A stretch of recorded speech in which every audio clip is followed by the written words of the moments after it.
What's going on, everybody? Welcome to my channel, and in this video I'm going to show you how to make the most delicious and versatile sauce, which is teriyaki sauce.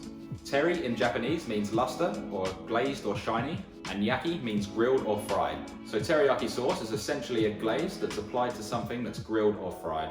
You can use this teriyaki sauce for either fish, beef, chicken, tofu, and vegetables. To start this off, here I have some soy sauce, and you want to make sure it's naturally brewed, as the cheaper options are basically just MSG and water.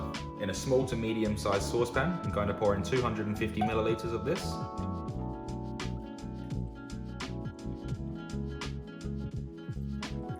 Then here I have some sake, which is Japanese rice wine, and I'd really recommend just using cooking sake, as some sake bottles can actually be hundreds of dollars.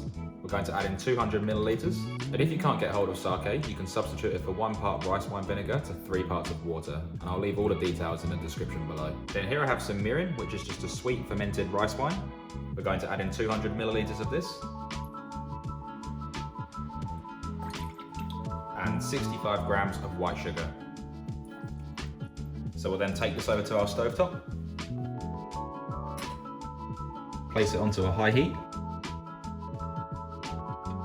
and heat it up just before simmering point. We don't want to bring this to a boil. Pretty much all we want to do is just dissolve the sugar. And to help that sugar dissolve, just give it a stir. Once all that sugar's dissolved and there's no more on the spoon, we'll turn the heat off, take it off the heat source, and allow this to cool down for about 15 to 20 minutes. And if you're making this alongside another dish, you don't have to wait for this to cool down, you can just directly add it straight to whatever you're making. Then after about 15 to 20 minutes, and this is all nice and cooled down, I'm going to pour it into a glass bottle.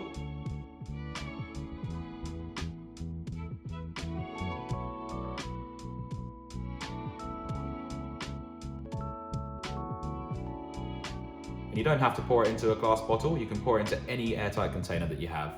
I just like the look of these, and they look really cool in the kitchen.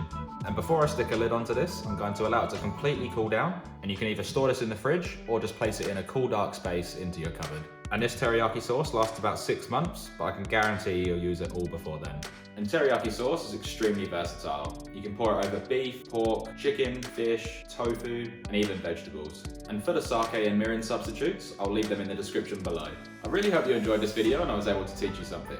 If you did enjoy this video, be sure to hit that like button, and if you'd like to see more, make sure you hit the subscribe button, and don't forget to hit the bell notification next to it so you never miss when I upload. And now that I've shown you my teriyaki sauce recipe, I'll be doing a lot of different dishes using this teriyaki sauce, so make sure you stay tuned for that.